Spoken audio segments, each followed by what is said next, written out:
oči da žalimo, kad će sunce da ogreje, kad će sunce da ogreje, ti pomisli od Boga je, ti da znaješ to je mojo, to je mojo belo lice, ti da znaješ to je mojo, to je mojo belo lice. Napravit će čovjek sanduk i u njemu će biti neko sokočalo sa prikazama, a da neće umjeti sa mnom mrtvi da besjedi. Bez obzira što će to sokočalo biti blizu ovome drugome svijetu, ko vlast do vlasti kose na svim ljudskim glavama. Uz pomoć toga sanduka sa sokočalom, čovjek će moći da vidi šta se svuđe na ovom zemaljskom šaru čini. Moći će odavle iz Kremena da vidi šta se tamo iza 7 gora i 7 mora čini, a da za mene, raba Božijeg, što vas ovako u snu i na javi pohodim i što sam vam ovako blizu, neće htjeti ni da zna, ni da sazna. Dobro će vama s te strane sokočala. Nadam se da ste vi čeljad dobro i zdravo, da je brojno stanje isto, a nadam se da se povećalo od zadnji put. Svi smo ono što jesmo. Nekad smo i ono što želimo biti.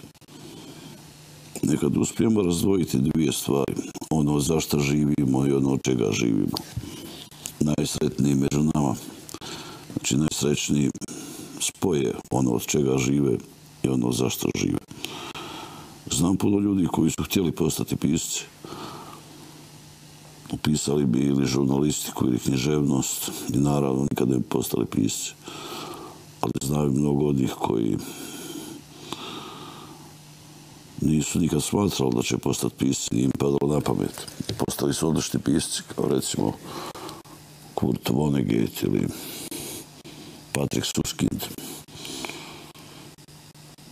Ima njih dosta. Ili recimo znam ljude koji uporno hoće da budu glumci. Ima ljudi koji nisu htjeli biti glumci, nisu namjeravali biti glumci, to su postali. Kao recimo Rahmetli Zaim Muzaferija ili recimo Pavle Vujsić. Ali ima nekih koji su uvijek znali da će biti glumci. Koji su dobri glumci. Neko već sam bio u Beogradu na jednoj predstavi. I tu sam vidio jednog glumca koji je, eto, mojih godina i koji zapravo živi ono što voli. Radi ono što voli. S nama je Aleksandar Dunić. Aleksandre, dobro večer. Dobro večer. Drago mi što ste potekli ovoliki put i došli ovdje do nas da budete u ljudovanju. Moje zadovoljstvo. Publici je uvijek drago da vas vidi, bez obzira da li se radi o seriji, filmu, monodrami, bilo čemu. Kako uspijete to? Pa, da li mi je uvijek drago to, ko to zna, to je imao sam pametnog profesora, imao sam mudro profesora. Na akademiji, ili tako? Na akademiji, da. Zvao se Branko Pleša, veliki glumac one bivše države u kojoj smo živjeli svi zajedno. I on je govorio da nema glumca koji nema svoju publiku. Da svaki glumac ima neku svoju publiku. Da ne postoji glumac koga baš niko ne voli. I to je tačno. To je zaista tačno. Evo, za ovih četvrt veka koliko se intenzivno bavim glumom, tu sam rečenicu proveravao i uvijek našao da je tačna. Neko je možda srećniji, da kažem, pa je miljenik širokih masa, neko je možda svetska zvezda. Ali u tome participiraju još mnoge stvari.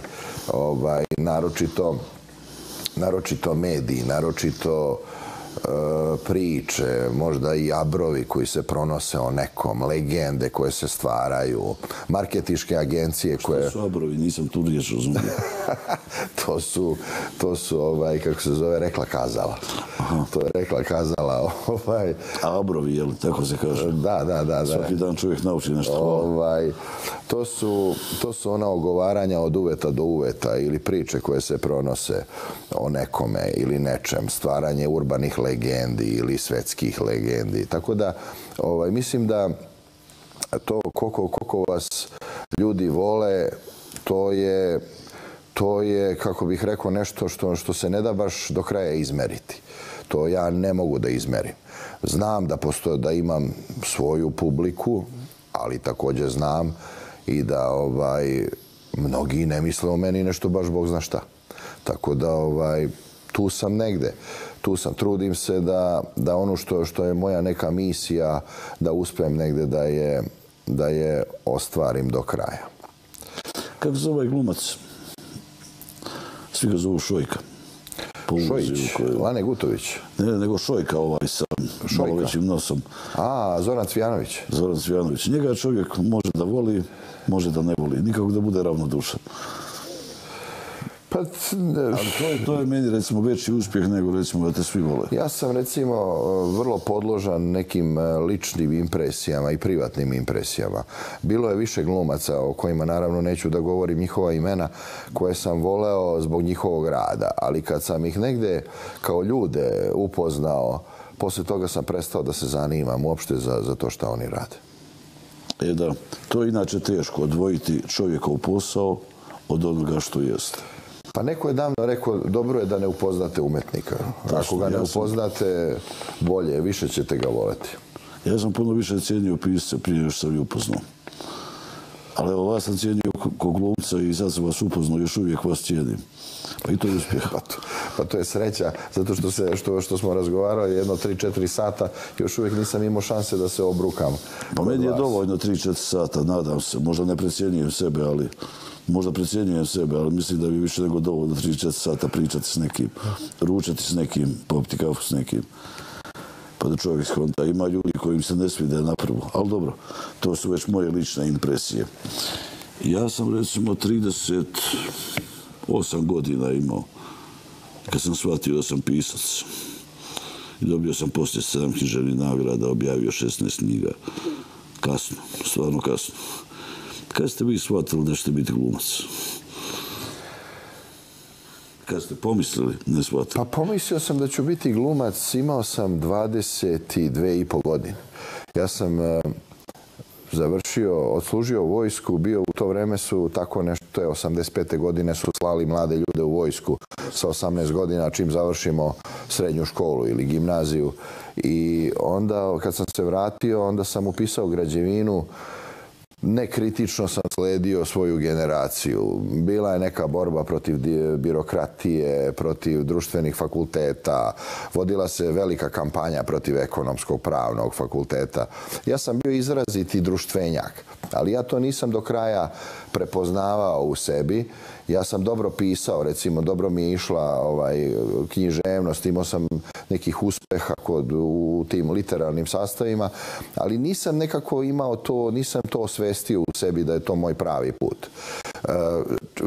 Mnogo se polagalo na to da ljudi upisuju tehniku, da idu na tehniku i ja sam tu izgubio čitave 2 godine posle toga na građevinskom fakultetu i kad sam nekako otkrio glumu nekim čudom, to je prosto, eto što bi Crnjanski rekao, slučaj komedijant koji se desio da ja otkrijem glumu. Ja sam onda, jednostavno sam osjetio, duboko u sebi sam osjetio da bih ja to mogao dobro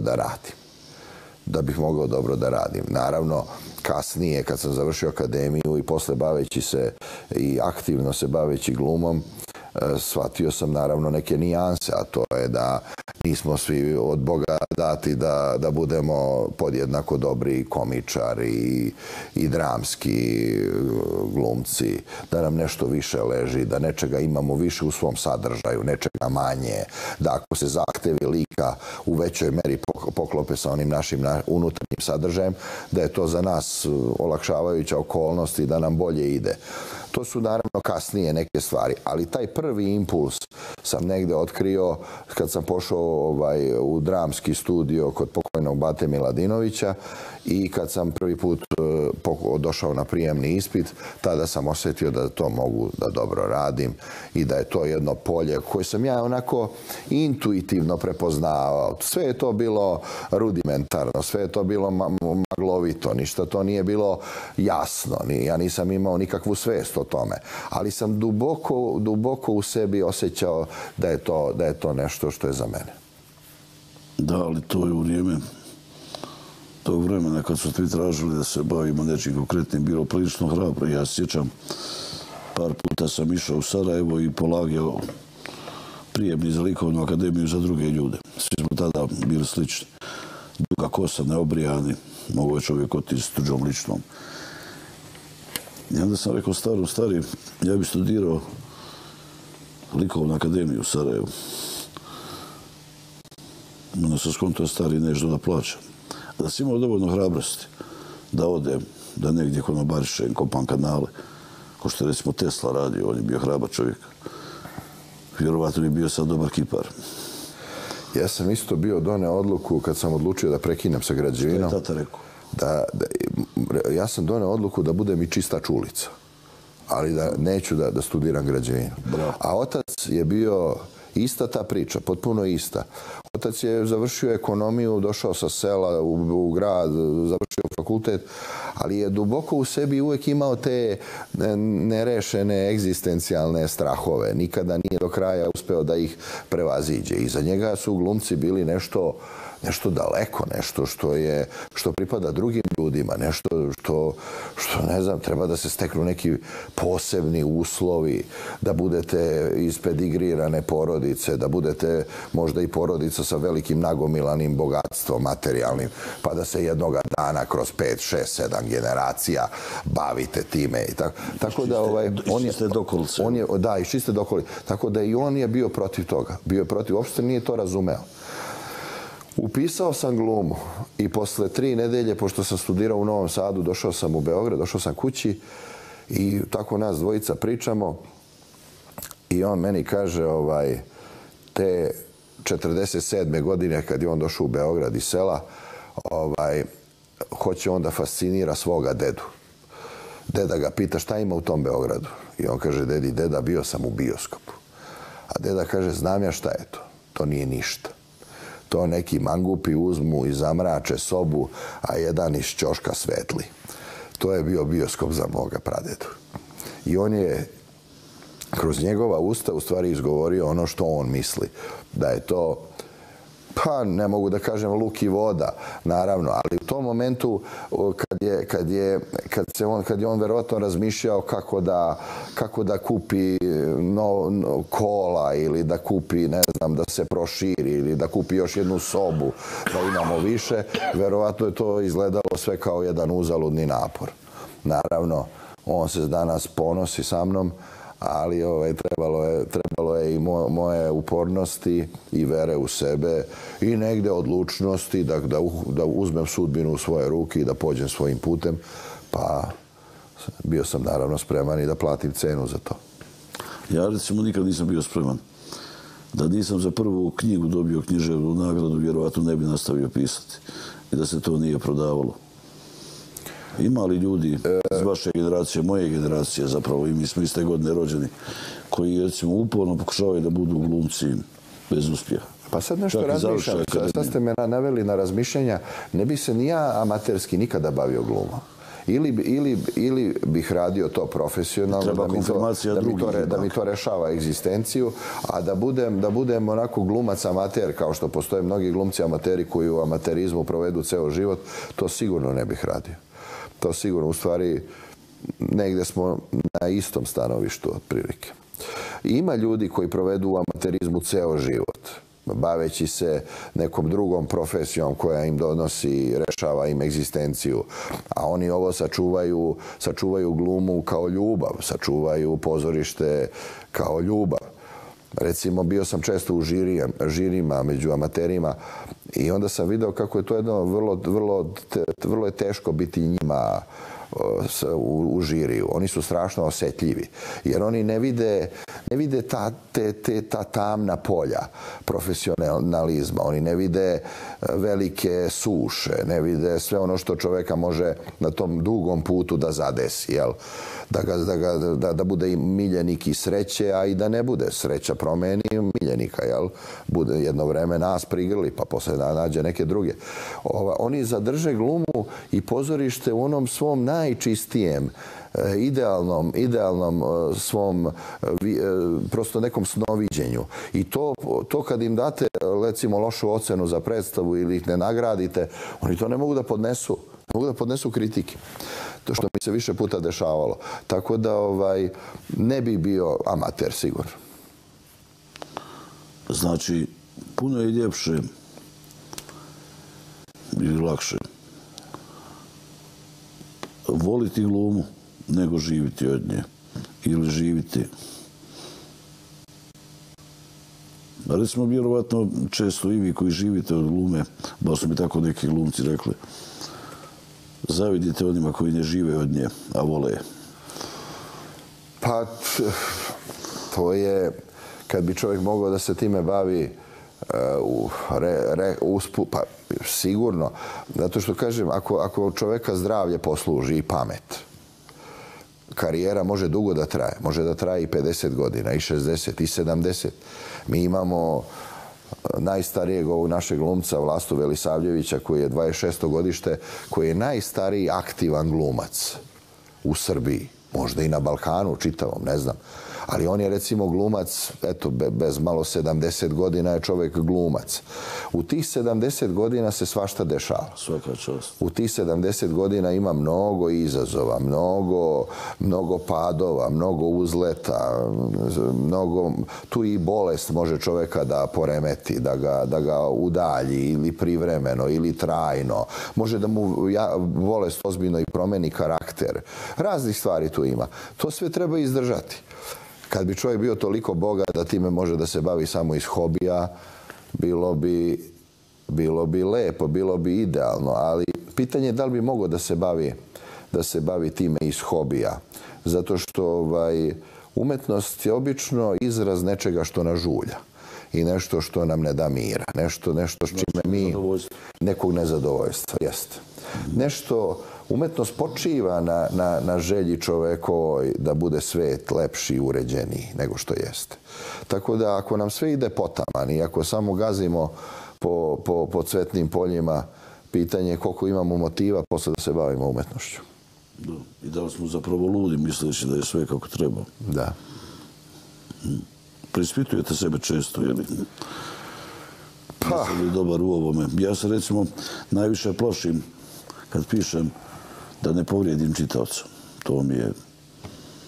Vi se vjerovatno plašite da nešto... Ja se najviše plašim i to mislim da sam do sada izbegao da ošljarim, da se kolokvijalno izrazim, da igram predstavu, ajde da kažem, upola snage, da ne dam sve što mogu. Mislim da je ogroman broj glumaca, lavovska većina glumaca upravo takva. Evo zašto. Nikad nisam sreo glumca koji je imao ideju da bude loš.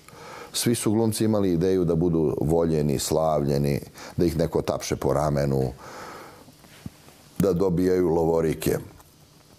To je jedan veliki motivacioni faktor koji nas dovodi u stanje da u datom momentu učinimo sve što možemo. Predstava traje, ona počinje i mi nemamo šansu da je odložimo. Mi nemamo šansu da to što treba da izvedemo, da gurnemo u fioku pa da dođemo sutra i publika da dođe sutra. Sve što treba da se desi među nama mora da se desi te noći. I mi tu dajemo sve od sebe. I zato sam ponosan na ovaj poziv. Baš sam zato ponosan na ovaj poziv što ljudi u datom momentu daju sve što mogu.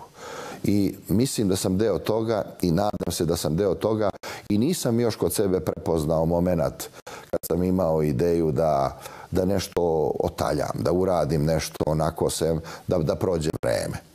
Uvijek sam imao odgovornost prema publici i uvijek sam želeo da im dam onaj najbolji deo sebe, zbog koga su valjda i došli. Oni su došli da od mene i dobiju taj najbolji deo mene, a ne da dobiju moje restlove i moje mračne strane. Ja sam inače, ne znam, to generacijska stvar, i skeptik i cinik. Vi ste, čini mi se, i skeptik i ironičan, to sam vidio u seriji, baš neke stvari se ne mogu odglumiti. Pričam malo pauzu pa ćemo nastaviti.